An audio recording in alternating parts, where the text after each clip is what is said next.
তিনি দেখতেন যে এই মূর্তির সামনে দাঁড়িয়ে তারা প্রণাম করে, মূর্তির সামনে তারা হাত বেঁধে দাঁড়িয়ে থাকে। এই কথা আল্লাহ বলেছেন, মা হাযিহি তামাসিলুল্লাতী আনতুম লাহা আকিফুন। ইব্রাহিম আলাইহিস সালাম তাদেরকে জিজ্ঞাসা করতেন যে এই যে মূর্তিগুলা, তোমরা যে এগুলোর সামনে দাঁড়াও, হাত বেঁধে দাঁড়াও, এতে আসলে তোমাদের কি লাভ? তখন তারা বলতো কি জানেন, ক্বালু ওয়াজাদনা আবা'ানা লাহা আবিদিন। তারা বলতো যে কি লাভ এটা তো আমরা জানি না, কিন্তু বাপ দাদার সূত্রে আমরা এটা পাইছি, আমার বাপ দাদারা এটা করতো, এজন্য কি আমরা করি।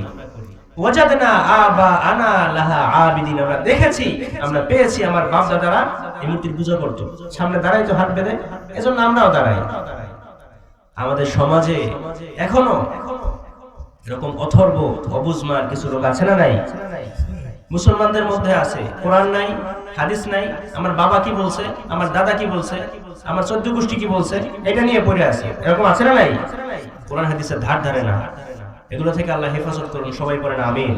এই একবিংশ শতাব্দী কোরআনের শতাব্দী, ঠিক কি না বলে? তারা বলতো ইব্রাহিম আলাইহিস সালামকে, ক্বালু ওয়াজাদনা আবা'ানা লাহা আবিদিন। ইব্রাহিম আলাইহিস সালাম উত্তরে বলেন, قال لقد كنتم أنتم وآباؤكم في ضلال مبين। ইব্রাহিম আলাইহিস সালাম বলতেন, যদি তোমরা বাপ-দাদার সূত্রে এগুলো পাও, বাপ-দাদাদের দেখে এগুলো করো, তাহলে তো তোমরা কওমে লাকাদ কুনতুম আনতুম, আমরা, তোমরা, ওয়া আবাউকুম, তোমার বাপ-দাদারা, সব ফি দালালিম মুবিন, কির মধ্যে আছে? পথভ্রষ্টতার মধ্যে আছে। এরপরে মেলার সময় ঘনিয়ে আসতো, পূজার সময়, তারা বলল, ইব্রাহিম চলো মেলায় যাই। ইব্রাহিম আলাইহিস সালাম বললেন, ইন্নী সাকিম ফানাযারা নাযরাতান ফিন নুজুম। তিনি তারকার দিকে তাকালেন, তারপরে বললেন, ফাকালা ইন্নী সাকিম, আমি কি অসুস্থ। মুফাসসিরিন কেরাম বলেছেন অসুস্থতা দুই প্রকারের, একটা হচ্ছে শারীরিক, একটা হচ্ছে মানসিক। ইব্রাহিম আলাইহিস সালাম মানসিকভাবে অসুস্থ ছিলেন, কারণ এই মূর্তি পূজার সমাজে এই সমস্ত দেবদেবী এগুলো দেখে তিনি মানসিকভাবে বিপর্যস্ত ছিলেন এবং খুব আফসোসের মধ্যে ছিলেন, আমার কওমের লোকেরা এগুলো থেকে কবে বেরিয়ে আসবে। এজন্য তিনি বলেছেন, ফাকালা ইন্নী সাকিম, আমি কি অসুস্থ। তার কওমের লোকেরা বলল, ঠিক আছে, অসুস্থ যদি হও তাহলে তো ভালো, তুমি এক কাজ করো, আমাদের এই মন্দির পাহারা দাও। ভালো একজন পাহারাদার পাইছে মন্দির পাহারা দেওয়ার জন্য, বললো যে আমাদের এই মন্দির তুমি পাহারা দাও, আমরা মেলা থেকে আসি, মেলা থেকে আসার পরে এরপরে তুমি এখান থেকে যাবা। ইব্রাহিম আলাইহিস সালাম বললেন, ঠিক আছে যাও। তো ওরা কোথায় গেল? ওরা মেলায় চলে গেল। ইব্রাহিম আলাইহিস সালাম কি দায়িত্বে? মন্দির পাহারা দেওয়ার দায়িত্বে। তিনি মন্দিরের মধ্যে ঢুকলেন, ঢোকার পরে কি করলেন এগুলো কোরআনে আছে না নাই? এগুলো আল্লাহ কোরআনে উঠিয়ে দিয়েছেন। কি করলেন? তিনি ঢুকে দেখলেন হরেক রকমের মূর্তি, কোনটা গরুর মতো, কোনটা নারীর বেশে, কোনটা পুরুষের বেশে, কোনটার হাতে তরবারি, কোনটা এরকম হা করে আছে, আছে না নাই? আবার কোনটা 10টা হাত, 12টা হাত, 14টা হাত, আছে না নাই? আবার কোনটা এরকম জিহ্বা বের করে আছে। সবগুলোর সামনে হরেক রকমের খাবার, সন্দেশ, রসগোল্লা, চমচম, কালোজাম, রসমালাই, দুধমালাই, এগুলো আছে না নাই? এগুলো আছে। তিনি এগুলো দেখে প্রথমে সামনে থেকে হাঁটলেন।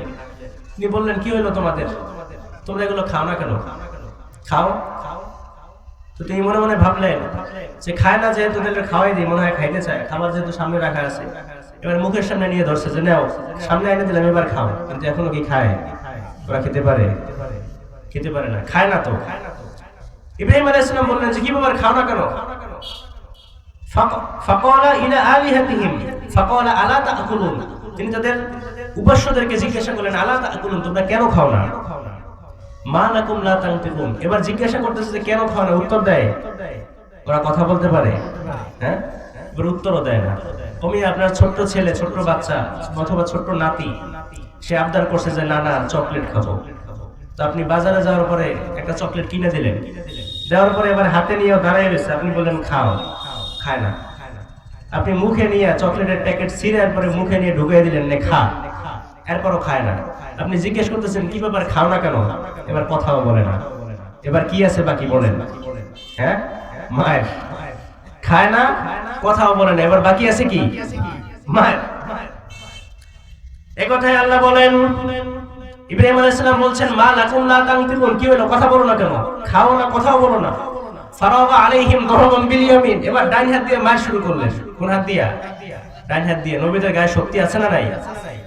এক একটা নবীর গায়ে আল্লাহ পাক রব্বুল আলামিন 100 থেকে 1000 পুরুষের শক্তি দিয়েছেন।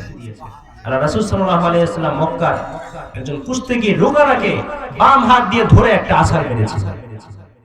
এত শক্তি আল্লাহ দিয়েছেন একজন নবীদেরকে। ডাইন হাত দিয়ে মার শুরু করছে, মারতে মারতে মারতে মারতে দেখলেন একটা কুঠার ফালানো আছে। কি আছে? কুঠার, কুড়াল। এবার কুড়াল হাতে নিয়ে মায়ের শুরু করছে, মারতে মারতে সবগুলোরে মারছে, ভাঙ্গা টুকরা টুকরা করছে। টুকরা টুকরা করার পরে এবার বড় যেটা আছে, বড়টার গলায় তিনি মারতে গিয়ে এরকম ফিরে আসছেন না, এটা মারা যাবে না। এবার বড়টার গলায় কুঠারটা ঝুলিয়ে দিছে, ঝুলিয়ে দিয়ে তিনি এবার পাহারা দেখতে দাঁড়াই আছে। পাহারা দেখতে পাইছিল না, আরে মারছি তো কথার উত্তর দেন, এজন্য সে না মারছে। ওরা মেলা থেকে আসলো, আসার পরে দেখে যে হায় হায়, কি হলো, সবগুলো কি ভেঙে চুরমার। তারা বলল আমাদের খোদার কি হলো? ফাজআলাহুম জুযাজান ইল্লা কাবীরান লাহুম লাআল্লাহুম ইলাইহি ইয়ারজিউন। তারা যখন মেলা থেকে আসলো, মেলা থেকে আসার পরে তারা দেখলো সবগুলা ভাঙ্গা সাইজ। বড়টার গলায় বড় একটা কুড়াল ঝোলানো আছে না নাই? আছে। এটা দেখে তারা জিজ্ঞাসা করলো, ইব্রাহিম এগুলো কে করছে? আনতা ফালতা হাযা বিআলিহাতিনা ইয়া ইব্রাহিম। ও ইব্রাহিম, আমাদের উপাস্যদের সাথে এগুলো কি তুমি করেছো? আনতা ফালতা, তুমি করেছো? ইব্রাহিম আলাইহিস সালাম বলেন, আমরা দোষ দেন কেন? বাল ফাআলা কাবীরুহুম হাযা ফাসআলুহুম ইন কানু ইয়ামতিকুন। ইব্রাহিম আলাইহিস সালাম বলেন, আমরা দোষ দিয়ে লাভ নাই। ওই যে বড়টারে দেখেন কাঁধে কুড়াল নিয়ে দাঁড়াই আছে, ফাসআলুহুম, ওইটারে জিজ্ঞেস করেন, ওইটাই ভাঙছে রাগ হইয়া। এই ছোটগুলাই ভাঙছে, আমরা খোদা, আমাদের খোদার ভাগ দিতে হবে। বড়টারে বলছে না, আমার ক্ষমতা বেশি, তো করে ভাগ দেওয়া যাবে, ভাগ দেওয়া যাবে না, মারামারি কইরা। এরপর বড়টার বড় গায়ে শক্তি বেশি, কুড়াল দিয়া সবগুলোরে ভাঙে সাইজ, খোদা সবগুলোরে ভাঙছে। ও মন্দিরের মধ্যে একাই রাজত্ব করে। ওয়ালা বাল ফাআলা কাবীরুহুম হাযা ফাসআলুহুম ইন কানু ইয়ানতিকুন। ইব্রাহিম আলাইহিস সালাম বললেন, বড়টারে জিজ্ঞাসা করো, যদি সে কথা বলতে পারে। তখন তারা বলল যে ইব্রাহিম, তুমি কি আমাদের পাগল পাইছো? এগুলো তো কথা বলতে পারে না, এগুলো খেতে পারে না। ইব্রাহিম আলাইহিস সালাম বললেন, তাহলে কথা বলতে পারে না, খেতে পারে না, তাদের কাছে তোমরা কি চাও? সে তোমাদের কিভাবে সাহায্য করবে?